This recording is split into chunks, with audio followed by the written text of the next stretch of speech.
ये कहानी एक ऐसे डॉक्टर के बारे में है जिसे एक पेशेंट से प्यार हो जाता है और उसे पाने के लिए वो किस हद तक जाता है, ये हम इस वीडियो में देखने वाले हैं। हेलो दोस्तों, आज हम जिस मूवी को एक्सप्लेन करने वाले हैं उस मूवी का नाम है द गुड डॉक्टर, जो 2011 में रिलीज हुई थी।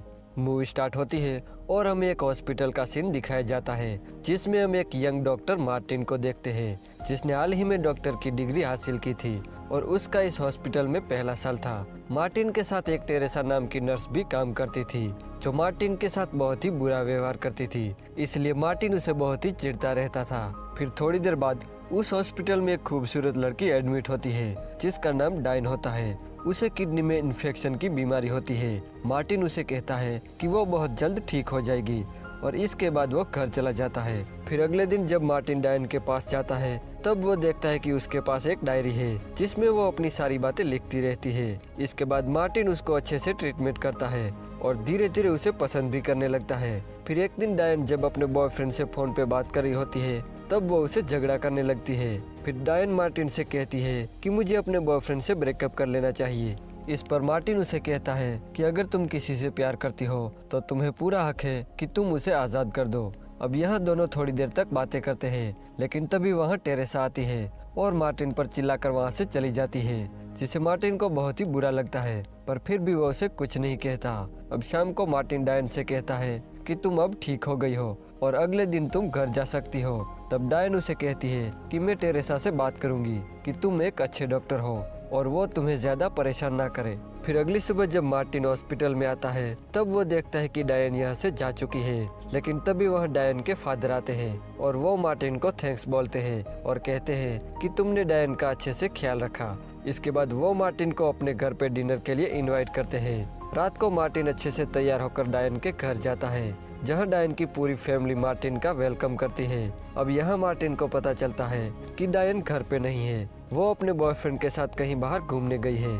जब सब डिनर कर रहे थे तब डायन की बहन वेलरी मार्टिन पर थोड़ा इंटरेस्ट दिखाती है। फिर कुछ देर बाद वेलरी की अपने भाई से लड़ाई हो जाती है जिस वजह से उसकी ड्रेस पर सूप गिर जाता है, जिसे चेंज करने वो अपने रूम में चली जाती है। अब डिनर के बाद जब मार्टिन यहाँ का बाथरूम यूज करने जाता है तब गलती से वो वेलरी के बेडरूम में चला जाता है जिसमें वो अपने कपड़े चेंज कर रही थी। मार्टिन उसे सॉरी कहता है और फिर बाथरूम में चला जाता है और फिर यहाँ से निकलते समय मार्टिन डायन के रूम में घुस जाता है जहाँ से वो डायन की एक फोटो चुरा कर अपने साथ ले जाता है। इसके बाद मार्टिन जब हॉस्पिटल में लंच कर रहा था तब उसे वेलरी का कॉल आता है जो उसे कहती है कि मेरी मॉम तुम्हें उस दिन एक प्रेजेंट देना भूल गई थी, इसलिए अगर तुम चाहो तो मैं तुम्हारे अपार्टमेंट में आ सकती हूँ या फिर तुम मेरे घर आ सकते हो। इसके बाद मार्टिन रात को उसके घर जाता है और उसके बाथरूम को यूज करता है, लेकिन इस बार वो डायन की मेडिसिन को चेंज कर देता है ताकि वो ठीक ना हो और वापस से वो हॉस्पिटल में एडमिट हो जाए।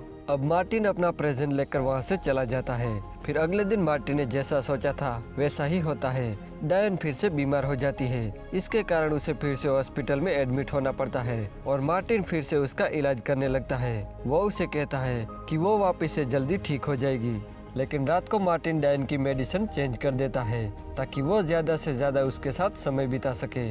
अब मार्टिन उसकी मेडिसिन को चेंज करने के अलावा उसकी सारी रिपोर्ट को भी बदल देता है, जिस वजह से सारे हेड डॉक्टर परेशान हो जाते हैं कि आखिर इतने ट्रीटमेंट देने के बावजूद भी डायन ठीक क्यों नहीं हो रही है। फिर एक दिन जब डायन का बॉयफ्रेंड उसे मिलने हॉस्पिटल में आता है तब मार्टिन उसे रास्ते में ही रोक लेता है और उसे कहता है कि अभी डायन सो रही है, इसलिए वो उसे नहीं मिल सकता। अब ये सुनकर रिच डायन के लिए लाया हुआ बलून मार्टिन को दे देता है और उसे कहता है कि वो ये बलून डायन तक पहुंचा दे, लेकिन रिच के जाने के बाद मार्टिन वो बलून फोड़कर एक डस्टबिन में डाल देता है। फिर डायन जब ठीक नहीं हो रही थी तो उसके लिए एक स्पेशलिस्ट को बुलाया जाता है जो मार्टिन को हर 2 घंटों में डायन को चेक करने को कहता है, लेकिन जब कोई इम्प्रूवमेंट नहीं होता तो डायन का ऑपरेशन किया जाता है। फिर ऑपरेशन के बाद डायन मार्टिन से कहती है कि तुम्हारी अभी तक कोई गर्लफ्रेंड क्यों नहीं है। तब मार्टिन उसे कहता है कि उसे अभी तक कोई ऐसी लड़की नहीं मिली जिसे वो अपनी गर्लफ्रेंड बना सके।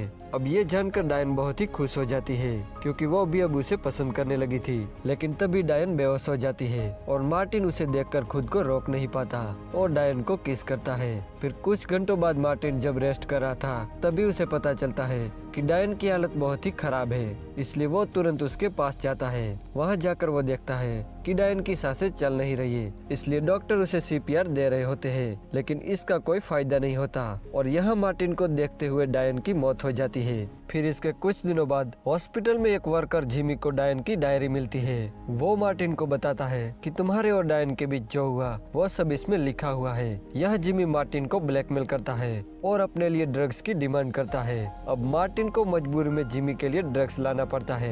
जब मार्टिन जिमी के लिए ड्रग्स लाता है तो जिमी उसको वो डायरी लौटाने से मना कर देता है और कई दिनों तक उसे ऐसे ही ब्लैकमेल करता रहता है। अब मार्टिन काफी डिस्टर्ब हो जाता है और वो जिमी से छुटकारा पाने के लिए घर जाकर जहरीला ड्रग्स बनाता है और हॉस्पिटल आकर वो जिमी को दे देता है। जिमी वो ड्रग्स हॉस्पिटल में ही ले लेता है और थोड़ी देर बाद उसकी हालत खराब होने लगती है। मार्टिन उसे एक कमरे में रोक के रखता है और उसकी जेब से लॉकर की चाबी निकाल लेता है। फिर जिमी की मौत हो जाने के बाद मार्टिन लॉकर में से वो डायरी निकाल लेता है और फिर अपने घर चला जाता है। फिर अगले दिन एक डिटेक्टिव मार्टिन के घर आता है जो जिमी की मौत की इन्वेस्टिगेशन कर रहा होता है। वो यहाँ मार्टिन से कुछ सवाल करता है पर मार्टिन उसे कहता है कि वो जिमी के बारे में कुछ नहीं जानता। मार्टिन जब डिटेक्टिव से बात कर रहा था तब उसकी नजर डायन की डायरी पर पड़ती है जो वहाँ नीचे ही पड़ी हुई होती है। मार्टिन तुरंत उसे लेकर बाथरूम में चला जाता है और वहाँ जाकर वो डायरी के सारे पन्नों को फाड़ने लगता है और उसके बाद वो सारे पन्नों को फ्लैश करने की कोशिश करता है, लेकिन पेपर पाइप में फंस जाते हैं जिस वजह से पानी ओवरफ्लो हो जाता है, जिसे देखकर मार्टिन पूरी तरह से डर जाता है और वहाँ पड़े पेपर को डस्टबिन में डाल देता है। अब सारे सबूतों को मिटाने के बाद वो बाथरूम से बाहर आ जाता है और उस डिटेक्टिव से कहता है कि उसे हॉस्पिटल जाने में देरी हो रही है, इसलिए वो आज उसके सवालों के जवाब नहीं दे सकता। ये सुनकर वो डिटेक्टिव वहाँ से चला जाता है। अब ऐसे ही कई दिन बीत जाते हैं और मार्टिन अपनी नॉर्मल लाइफ में वापस आ जाता है जैसे उसके साथ कुछ हुआ ही ना हो और यहीं पर यह मूवी एंड हो जाती है।